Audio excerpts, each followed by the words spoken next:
আব্দুল্লাহ ইবনে আব্বাসের বর্ণনা, আল্লাহর নবী বলেন যারা কিছুটা সময় ইস্তেগফারের জন্য আবশ্যক করে নেয় এর জন্য তিনটা উপকার। বলেন কয়টা? এক নাম্বার, জাআলাল্লাহু লাহু মিন কুল্লি দীকিন মাখরাজা, দুনিয়ায় যত বালা মুসিবত সংকীর্ণতা আছে সমস্ত সংকীর্ণতা থেকে উদ্ধার করার ব্যবস্থা আল্লাহ করে দেয়। দুই নাম্বার, ওয়া মিন কুল্লি হাম্মিন ফারাজা, যত আপনার পেরেশানি আছে সমস্ত পেরেশানি থেকে আল্লাহ হেফাজত করে নেয়। তিন নাম্বার, ওয়া রাযাকাহু মিন হাইসু লা ইয়াহতাসিব, বলেন তো রিজিকের দরকার আমাদের আছে না নাই? আল্লাহর নবী বলেন ওয়া রাযাকাহু মিন হাইসু লা ইয়াহতাসিব, ইস্তেগফার যারা আবশ্যক করে নেয় তাদেরকে আল্লাহ রিজিক এমন জায়গা থেকে ব্যবস্থা করে দেয় ওই লোকটা কল্পনাও করতে পারবে না আল্লাহ কোথা থেকে তাকে রিজিক দান করবেন, কল্পনা আসবে না এমন জায়গা থেকে আল্লাহ আপনার রিজিকের ব্যবস্থা করবেন। এই হাদিস থেকে জানা গেল প্রত্যেক বিপদ থেকে আল্লাহ উদ্ধার করেন, প্রত্যেক পেরেশানি থেকে মুক্তি দেয়। প্রিয় মুসল্লি ভাইরা, একটু বিশ্বাস আনলেই তো হয় না। আপনি আজকে 500 বার পড়বেন এখনো মুক্তি পান না, আবার কালকে পড়েন মুক্তি পান না, আবার পড়েন, পড়তে থাকেন, আল্লাহর কসম পড়তে পড়তে আপনার বিপদ থেকে আল্লাহ উদ্ধার করবে আপনাকে। এটা আপনি করতে থাকেন, ধারাবাহিকভাবে আমল আপনি করেন। তাহলে হাদিস থেকে আমরা বুঝতে পারলাম, এটা বলা হবে তো যেই বিষয়টা আমরা জানলাম, রাসূল করিম সাল্লাল্লাহু আলাইহি সাল্লামের সাহাবা আবু হুরায়রা রাদিয়াল্লাহু, আব্দুল্লাহ ইবনে আব্বাস রাদিয়াল্লাহু তাআলা আনহুমা এটা বললেন। নবীজির সাহাবা হযরত হুযায়ফা রাদিয়াল্লাহু তাআলা, পরিবারের উপর অনেক সময় রাগ উঠে কি ওঠে না আপনাদের? বলেন, সত্যি কথা বলেন, ওঠে না? মেজাজ খারাপ হয়ে যায় না? হযরত হুযায়ফা বলেন, কানা ফি লিসানি জারবুন আলা আহলি, আমার পরিবারের উপর আমার জবানে রাগ এমন খুব বেশি সংযত থাকতে পারি না, কথায় কথায় আমি বিবির উপর রাগ হয়ে যাই, সন্তানের উপর আমার রাগ উঠে যায়, ব্যবসা বাণিজ্য খারাপ হলে তো রাগ উঠারই কথা। এই জন্য কি করণীয়? তবে লা ইয়াদুহুম ইলা গায়রিহিম, অন্যদের উপর আমার এই রাগ কাজ করে না। আমি আল্লাহর নবীর কাছে গেলাম, আল্লাহর নবীকে বললাম, ইয়া রাসূলুল্লাহ, আমার জবানে এমন অবস্থা, রাগের কারণে মাঝে মাঝে সন্তান বিবিদেরকে উল্টাপাল্টা কথা বলে ফেলি, আমার কি করণীয়? আল্লাহ, ইস্তেগফার, তুমি ইস্তেগফার থেকে কোথায় দূরে থাকো? সুবহানাল্লাহ।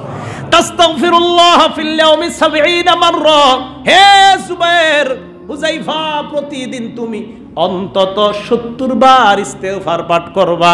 আজকে থেকে মনে রাখবেন, বিবিরে ঝাড়ি মারার আগে অন্তত 70 বার আস্তাগফিরুল্লাহ বলে নেবেন। কয়বার? এরপরে দেখবেন আর ঝাড়ি আসবে না, তখন দেখবেন বিবিরে মহব্বত মায়া লাগে। আগে লাগতো মেজাজটা খারাপ দেখলে, থুর ব্যবসা থেকে আসছেন মেজাজটা খারাপ, একটা দেই মনে হয় এরকম। আস্তাগফিরুল্লাহ 70 বার পড়েন, তখন দেখবেন না এখন তো আর মারতে মন চায় না, ভুল হয়ে গেছে, নবীজি মেডিসিন শিখিয়েছেন। এখন বলেন, বিবি সন্তান এদের উপর রাগ দূর করার উপর কয়বার ইস্তেগফার পাঠ করা?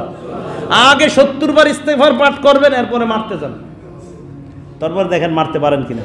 তো নবীজি বললেন, হযরত হুযায়ফাকে বললেন, তুমি কোথায় ইস্তেগফার থেকে কি পলায়ন করো? কোথায় থাকো? ইস্তেগফার পড়তে পারো না?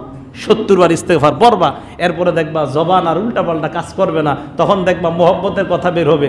আগে খালি বলতা তোরে দেখতে খবিশের মতো লাগে, এখন আর এটা বলবা না, এইভাবে করো। রাসূল করিম সাল্লাল্লাহু আলাইহি সাল্লাম শিখাইয়া দিলেন 70 বার ইস্তেগফার পাঠ করা। এই জন্য দেখবেন মাঝে মাঝে রাগ হয়ে গেলে অনেক মানুষ, সুন্দরী বিবি ঘরে আছে, এরপরে আসে, হুজুর এত সুন্দরী বিবি ঘরে থাকা সত্ত্বেও আমার দেখি অন্যদিকে মন মানসিকতা যায়। ওই যে আপনার মেজাজ ঠিক মতো কাজ করে না, শয়তান আপনার এই সুন্দরী বিবিকে আপনার কাছে অপছন্দনীয় করে দেয়, অন্যদের রূপসী কালো একটা মহিলাকে তার চোখে সুন্দর বানায় দেয়, আর আপনার সুন্দরী বিবি অসুন্দর হয়ে যায়। এটার কারণ শয়তান কাজ করে। এই জন্য নবী বলেন, এই কাজ যেন না করে 70 বার ইস্তেগফার পাঠ করো। এই ইস্তেগফারের ফজিলতে আল্লাহ পাক রব্বুল আলামিন তোমার বিবি দেখতে যদি একটু অসুন্দর হয়, এটা আল্লাহ তোমার কাছে প্রিয়তমা সুন্দরী বানিয়ে দিবেন। আল্লাহ করেন। হযরত হুযায়ফা এই অভিযোগ করলেন, নবীজি অভিযোগের মেডিসিন দিয়ে দিলেন। এরপরে আসেন আল্লাহ রাসূল সাল্লাল্লাহু আলাইহি সাল্লামের সাহাবা হযরত আব্দুল্লাহ ইবনে বুসর, আব্দুল্লাহ ইবনে বুস একজন সাহাবা, আব্দুল্লাহ ইবনে বুস রাদিয়াল্লাহু তাআলা। এই আব্দুল্লাহ ইবনে বুস রাদিয়াল্লাহু তাআলা, বুস শব্দের বানান হলো বাসিন র, মানে বুসরুন। ওনার থেকে বর্ণনা, ইবনে মাজার হাদিস, রাসূল করিম সাল্লাল্লাহু আলাইহি সাল্লাম বলেন, তুবা লিমান ওয়াজাদা ফি সহিফাতিহি ইস্তিগফারান কাসীরা। আমাদের প্রত্যেকের এই জায়গায় একটা খাতা আছে, ছোট খাতা। কোন জায়গায়? এই যে জায়গায়, গলায়। এই কোরআনে আসছে এই কথা, ওয়া কুল্লু ইনসানিন আলজামনাহু তাইরাহু ফি উনুকি। আমলনামা প্রত্যেকের গলায় আমি ঝুলাইয়া দিছি। কোথায় আছে আমলনামা বলেন? গলায়। এই গলায় যে আমলনামা আছে এটার নাম সহিফা। দুই পাশে দুইজন ফেরেশতা, ভালো আমল লেখে, খারাপ আমল লেখার জন্য দুইজন ফেরেশতা। আর আল্লাহ বলেন ফেরেশতা দুইজনের সাথে একটা খাতাও আমি দিয়ে দিলাম। এবার আল্লাহর নবী বলেন, তুবা, ওই ব্যক্তির জন্য সুসংবাদ যেই ব্যক্তির খাতার মধ্যে বেশি বেশি ইস্তেগফার লেখা আছে। এই ইস্তেগফারের বদৌলতে আল্লাহ পাক রব্বুল আলামিন তার নাজাতের ব্যবস্থা করে দিবেন। সুসংবাদ যার খাতার মধ্যে ইস্তেগফার লেখা আছে। এই জন্য আজকে থেকে আরেকটা আমল করবেন। প্রথমে নিয়ত করবেন, আমার এই জায়গায় একটা খাতা আছে, এটার মধ্যে ইস্তেগফার লিখতে হবে। তো আপনি যদি 10 বার পড়েন তাহলে কয়বার লেখা হলো বলেন? 100 বার বললে কয়বার লেখা হলো? কয়বার বলেন? 1000 বার যদি পড়েন কয়বার লেখা হলো? আবু হুরায়রা কোন, হে মিয়া তোমরা কি এত বখিল নাকি?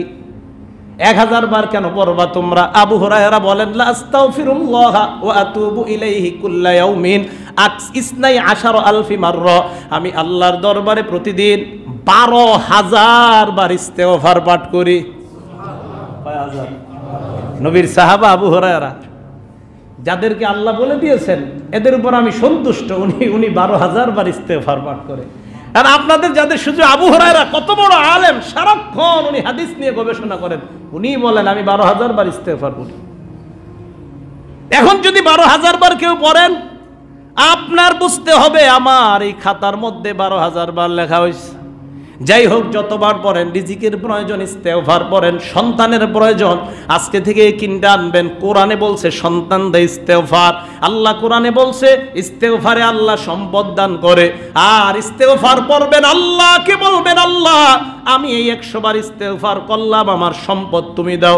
মাবুদ তুমি কোরআনে ওয়াদা করছো সম্পদ দাও, সন্তান দাও। এই নিয়তে নিয়তে ইস্তেগফারগুলো পাঠ করবেন। আশা করা যায় আল্লাহ আপনার নিয়ত পূরণ করে দিবেন। আবু হুরায়রা বলেন আমি প্রতিনিয়ত 12,000 বার ইস্তেগফার পাঠ করি। আল্লাহর নবীর সাহাবা হযরত জুবায়ের রাদিয়াল্লাহু তাআলা আনহু বলেন, মান আহাব্বা আন তাসুররুহু সহিফাতু, যেই ব্যক্তি এটা পছন্দ করে তার এই জায়গার আমলনামাটা তারে আনন্দিত করবে, ফালইউকসির ফিহা মিনাল ইস্তিগফার, সে যেন তার আমলনামা ইস্তিগফারের মাধ্যমে বাড়ায়া দেয়। আল্লাহর নবীর সাহাবা আনাস রাদিয়াল্লাহু তাআলা আনহুর বর্ণনা, আল্লাহ পাক রব্বুল আলামিন দুনিয়ার যত আদম সন্তান আমাকে আপনাকে প্রত্যেককে আল্লাহ ডাক দেয়, ডাক দিয়া বলেন, ইবনা আদম ইন্নাকা মা দাউতানি ওয়া রাজাউতানি গফারতু লাকা আলা মা কানা ফিকা। হে আদম সন্তান, তুমি যখনই আমাকে ডাকো, দেখেন তুমি যখনই আমাকে ডাকো আর আশা করো। এখন বলেন আমরা আল্লাহকে ডাকবো, সাথে সাথে আশা রাখবো, কি বলেন? আল্লাহ বলেন যখনই ডাকো এবং আশা করো। অনেকে বলে হুজুর আল্লাহর কাছে কি আশা করব? আপনার যা মন চায় তা আশা করেন। হুজুর আমি 20 তলা একটা বিল্ডিং চাই। হ্যাঁ বলেন, আল্লাহর কাছে যা মন চায় তা বলেন আল্লাহ হালাল ভাবে 20 তলা বিল্ডিং বানা দাও, আমি এটার মাধ্যমে দেশের সেবা করতে চাই। বলেন, আল্লাহ বলেন ইন্নাকা মা দাউতানি ওয়া রাজাউতানি, আমাকে যখন ডাকো আর সাথে সাথে আশা করো, গফারতু লাকা আলা মা কানা ফিকা, যত বড় অপরাধের ক্ষমার আশা নিয়ে আমাকে ডাকো, আমি আল্লাহ ওয়াদা করলাম তোমার অপরাধ আমি মাফ করে দিলাম। এরপর আল্লাহ বলেন ইবনা আদম লাউ বালাগাত যুনুবুকা আনানাস সামা, তোমার গুনাহ যদি আসমানের চূড়ায় গিয়ে পৌঁছ, সুম্মাস্তাগফারতানি, এরপর আমার কাছে তুমি ইস্তেগফার পাঠ করলা, তোমার গুনাহটা আকাশের চূড়ায় গিয়ে পৌঁছে গেছে। আল্লাহ বলেন গফারতু লাকা, সত্যি আমি আল্লাহ বলতেছি আমি তোমাকে মাফ করে দিলাম। গুনাহ কই পড়ছে? আরে বলেন না কোথায়? এত গুনাহ। তো আল্লাহ বলেন কি হয়েছে? আমার কাছে ইস্তেগফার করো আমি ক্ষমা করে দিব। আমার কাছে ইস্তেগফার করো আমি ক্ষমা করে দিব, আমি আল্লাহর ওয়াদা।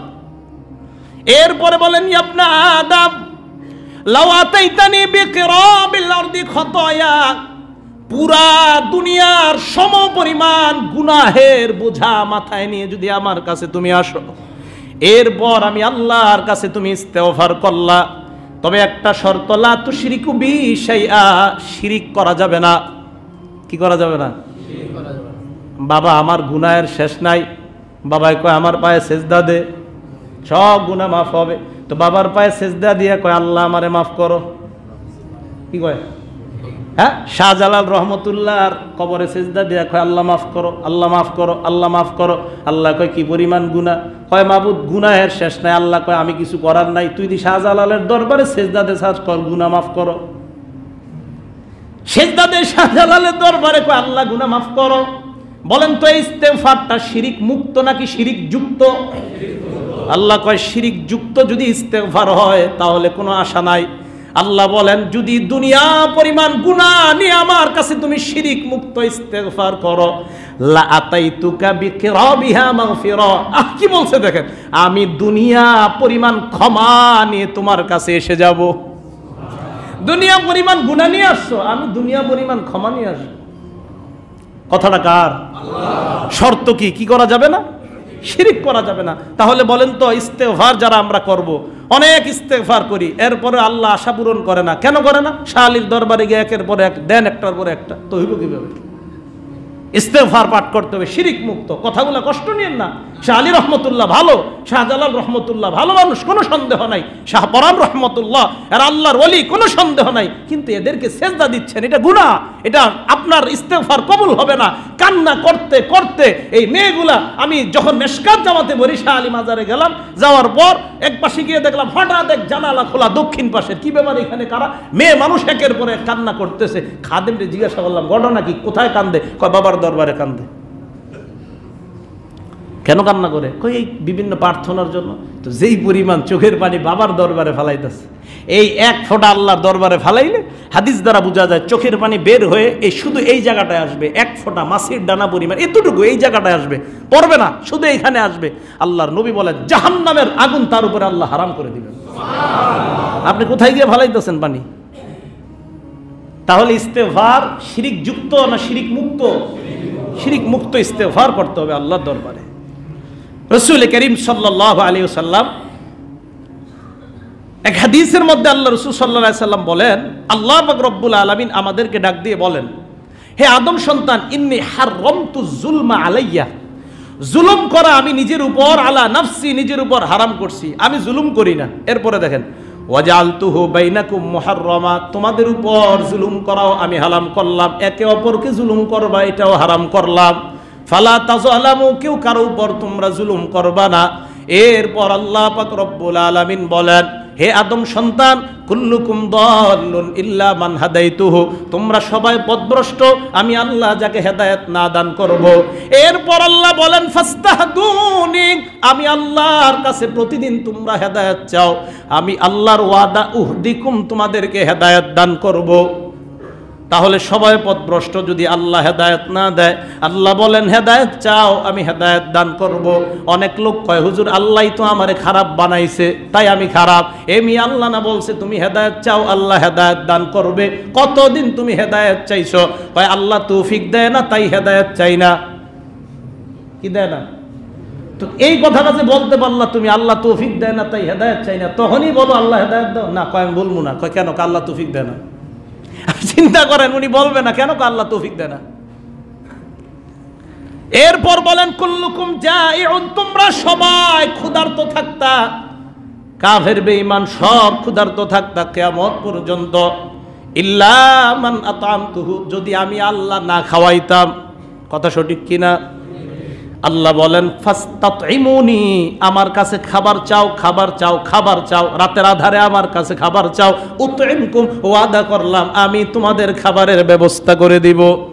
এরপর আল্লাহ বলেন ওয়াকুল্লুকুম আরিন, সবাই তোমরা বিবস্ত্র উলঙ্গ ছিলা, ইল্লা মান কাসাইতুহু, যারে আমি পোশাক না পরাইছি। রাস্তায় হেঁটে দেখো কত মানুষ এখন উলঙ্গ থাকে, এর মানে আমি আল্লাহ এদেরকে পোশাক পরার তৌফিক দেই না। এরপর আল্লাহ বলেন ফাস্তাকসুনি, তোমরা আমার কাছে পোশাক চাও, আকসুকুম, আমি আল্লাহ পোশাক পরিধান করাবো। শেষে আল্লাহ বলেন ইবনা আদম, হে আদম সন্তান, কুল্লুকুম তুখতিউনা বিল্লাইলি ওয়ান নাহার, তোমরা সবাই দিনেও গুনাহ করো, রাতেও গুনাহ করো। সঠিক কিনা? সঠিক কিনা? আওয়াজ দিয়ে বলেন। যে হালকা আওয়াজ মনে হয় এই গুণটা কারোর মধ্যে নাই। হে আদম সন্তান, রাতেও গুনাহ করো, দিনেও গুনাহ করো। আল্লাহ বলেন টেনশন নাই, আগফিরুজ যুনুবা জামিআ, আমি আল্লাহ সব গুনাহ মাফ করে দেই। ও একটা শর্ত আছে, ফাস্তাগফিরুনি আগফির লাকুম, একটু আমার কাছে মাপ চাও। আল্লাহ কো আমার কাছে চাইলে আমি একটু খুশি হই, তো আমার কাছে মাপ চাও। রাতেও গুনাহ করো, দিনেও গুনাহ করো, এত পরিমাণ গুনাহ হয়ে যায়, আমার কাছে একটু মাপ চাও। আমি আল্লাহর ওয়াদা, আগফির লাকুম যুনুবান জামিআ, আমি তোমাদের সব গুনাহ মাফ করার ওয়াদা করলাম।